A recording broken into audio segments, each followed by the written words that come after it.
I didn't mean for things to happen the way they did. Did it bother you that I was happy? Is that why you took it from me, Sham? I'm going to say this once. South Park is the most dangerous show on television, declared Senator Joseph Lieberman in '98. His words ignited a firestorm of controversy that has only intensified. From religious leaders to heads of state, South Park has made powerful enemies. The show's irreverent take on religion sparked outrage, while its political satire drew ire from government officials worldwide. As South Park pushed boundaries further with each season, the backlash escalated. Today, we're exposing the episodes that went too far and exploring the real-world consequences that followed. Get ready for a journey into the dark side of comedy, revealing the contentious impact of this cartoon phenomenon. In 1997, South Park burst onto television screens, immediately pushing boundaries. But it wasn't until 1999 that the series faced its first significant international ban with Pink Eye, a Halloween special from the show's first season. The ban came from Sri Lanka, a country grappling with complex political challenges. At the time, Sri Lanka was in the midst of a civil war between the government and Tamil separatists, creating a tense atmosphere where media content was closely scrutinized. Pink Eye features South Park citizens turning into zombies after consuming tainted Halloween candy. However, it wasn't the zombies that caused the uproar. The controversy centered on a brief scene where Cartman dresses as Adolf Hitler for a costume contest. This moment touched a nerve in Sri Lankan society. The censorship board deemed the Hitler costume as promoting Nazism and potentially exacerbating ethnic tensions. Dr. Pradeep Weerasinghe, a media scholar at the University of Colombo, explained, "In our fragile political climate, even satirical depictions of extremist ideologies could be misinterpreted and spark unrest." Sri Lankan authorities used this episode to block the entire series, citing concerns about its overall content and potential impact on social harmony. This marked the first time South Park faced outright international censorship. Creators Trey Parker and Matt Stone were caught off guard. Parker expressed surprise, stating, "We never thought our little show would cause such a stir halfway across the world." The ban boosted South Park's popularity in many countries, as viewers became curious about what could warrant government censorship. For Parker and Stone, it presented a dilemma: tone down their content or double down on their provocative style. They chose the latter, seeing the ban as proof that their satire was challenging established norms. This decision set the tone for South Park's future approach. Subsequent seasons tackled increasingly sensitive subjects with trademark irreverence, often targeting religious figures and beliefs.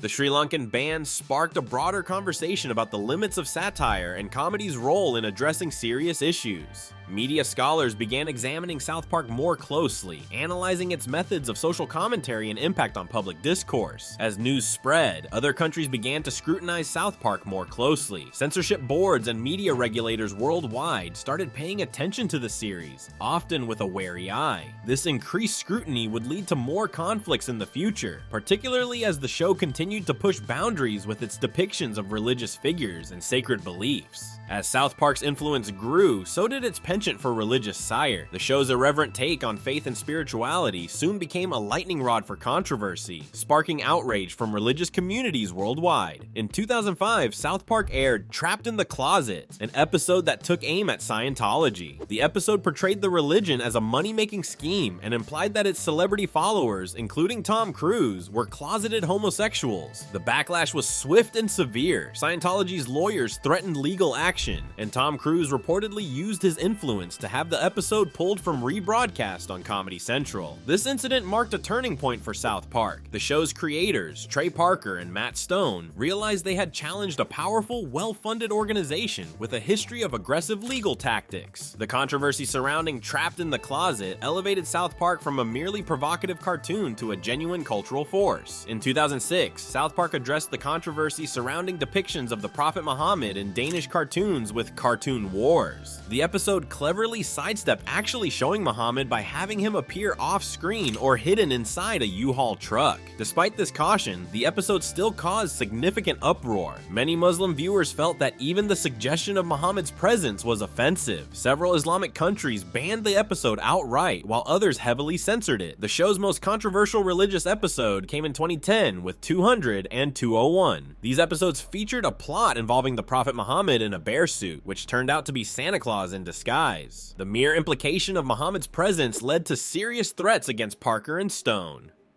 A radical website published the addresses of Comedy Central's New York office and the South Park production studio, along with a warning that the creators would probably wind up like Theo Van Gogh, referring to the Dutch filmmaker murdered after making a film critical of Islam. Comedy Central heavily censored the episodes, bleeping out all mentions of Muhammad and removing the final speech about intimidation and fear. The controversy sparked a global debate about the limits of free speech and the power of religious sensitivity. In the years following, South Park's approach to religious satire became more nuanced, but no less provocative. The show continued to tackle religious themes with an equal opportunity approach, targeting all faiths and belief systems. As South Park's religious episodes faced bans and censorship around the world, they became a litmus test for freedom of expression. Countries that allowed these episodes to air were seen as more open and tolerant, while those that banned them were criticized for suppressing free speech. This dynamic created an unexpected consequence. South Park became a tool for measuring global attitudes towards religious criticism and freedom of expression. While religious satire put South Park on the radar of international censors, it was the show's political commentary that truly set off global alarms. As we move into the mid-2000s, South Park's creators found themselves navigating an increasingly complex web of diplomatic sensitivities and national pride. The show's approach to political satire was characteristically blunt. No world leader or ideology was safe from Parker and Stone's irreverent take, but it was their 2005 episode Cartoon Wars that marked a significant escalation in governmental responses to the show.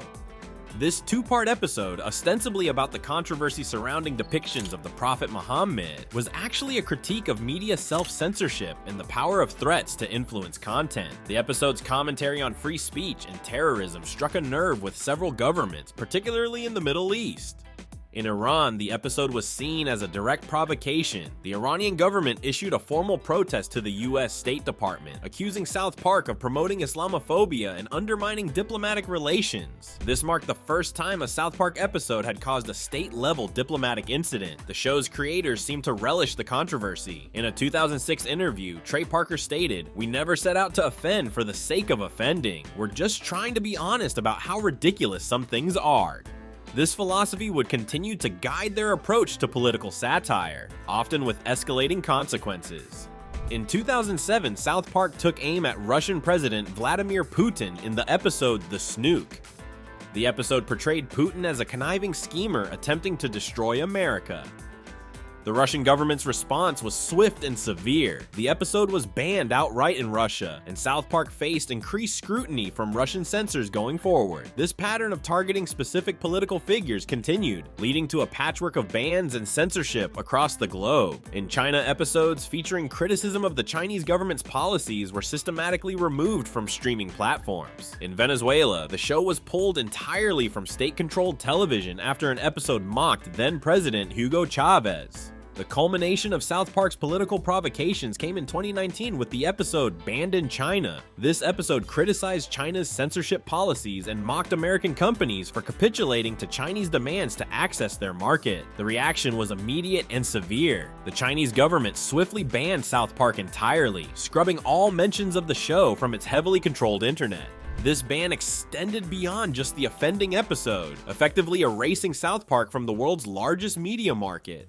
In a move that exemplified their irreverent approach, Parker and Stone issued a mock apology. Like the NBA, we welcome the Chinese censors into our homes and into our hearts. We too love money more than freedom and democracy. This sarcastic statement further strained relations between the show and the Chinese government. The global reactions to South Park's political content reveal much about the changing landscape of international media. As streaming platforms and social media have made content more accessible worldwide, national governments have found themselves grappling with how to control narratives that challenge their authority. As South Park continued to navigate the complex waters of global politics, it increasingly found itself embroiled in cultural controversies that would further test the limits of satire and free speech in the digital age. While South Park's political and religious satire sparked global controversy, its portrayal of cultural stereotypes ignited an entirely different firestorm. From its earliest episodes, the show's depiction of various ethnic and national groups pushed boundaries and challenged societal norms.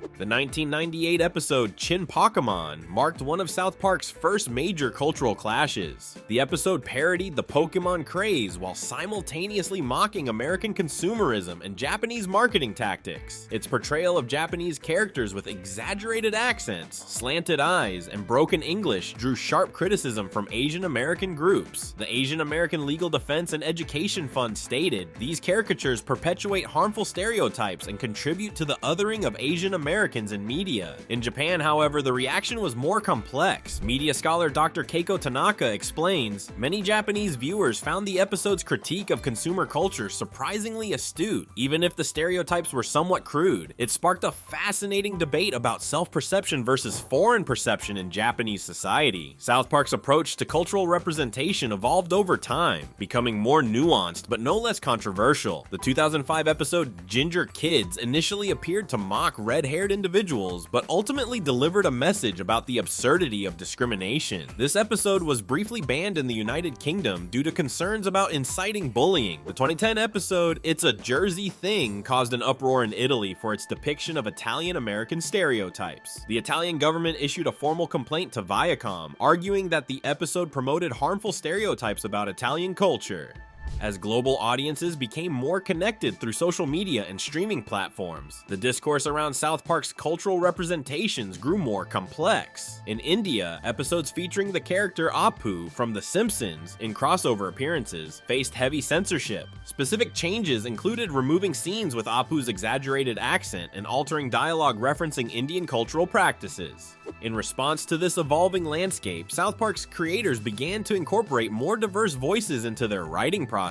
They also started to use cultural stereotypes as a launching point for deeper explorations of identity and prejudice, rather than as simple punchlines. Despite this evolution, South Park continues to face bans and censorship for its cultural portrayals. The 2019 episode Mexican Joker was heavily censored in several Latin American countries for its depiction of immigration issues and cultural stereotypes. However, it also sparked important conversations about border politics and cultural identity in the Americas. Dr. Carlos Mendez, a cultural anthropologist, argues South Park's cultural representations, controversial as they may be, serve an important function. They force us to confront our preconceptions and biases, often through discomfort and debate. This process is crucial for developing a more nuanced understanding of cultural dynamics in our increasingly interconnected world. The show's treatment of cultural stereotypes reflects broader tensions in a globalized society, where issues of representation, identity, and cultural sensitivity intersect with comedy and free speech. As South Park continues to navigate these complex waters, it remains a lightning rod for discussions about the role of satire in addressing cultural differences and societal issues on a global scale. South Park's journey through global censorship has been a roller coaster of controversy, challenging cultural norms worldwide. From religious satire to political commentary, the show consistently provokes debate. Trey Parker reflects, "We never set out to be controversial. We just wanted to make people laugh and think." Dr. Emily Chen, media studies professor at NYU, notes, South Park has become a litmus test for free speech in the digital age. The show's impact extends beyond entertainment, confronting uncomfortable truths about societies and beliefs. As content regulation evolves in our interconnected world, South Park faces new challenges in navigating cultural sensitivities while maintaining its satirical edge. What does South Park's enduring influence reveal about our relationship with controversial media?